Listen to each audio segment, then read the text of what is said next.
প্রিয় বন্ধুরা, আমি ডাক্তার নিহারেন্দ্র শর্মা হেলথ কেয়ার হোমিওপ্যাথির পক্ষ থেকে সকলকে শুভেচ্ছা ও অভিনন্দন জানাচ্ছি।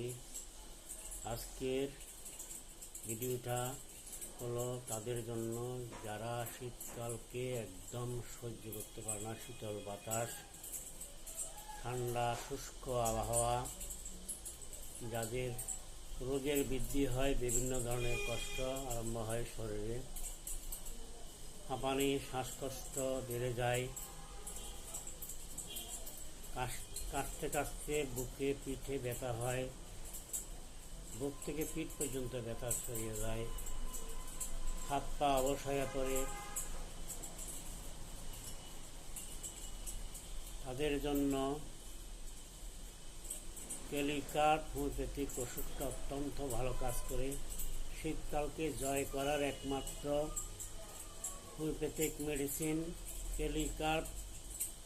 যারা 40 বছরের বয়সের বেশি যারা, এদের জন্য 1000 পাওয়ার এনে 2 ফোঁটা করে দিনে 3 বার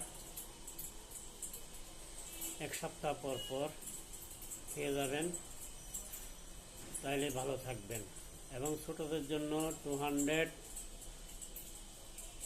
2 ফোঁটা করে দিনে 3 বার 1 সপ্তাহ পর পর খেয়ে যাবে, তাইলে ভালো থাকবে, শীতকালকে জয় করতে পারবে। শীতের শুষ্ক শীতল আবহাওয়া থেকে রোগী অনেক সুস্থ বোধ অনুভব করবে। শীতল বাতাস অসুবিধা হবে না, শীতল বাতাসে ভালো থাকতে পারবে।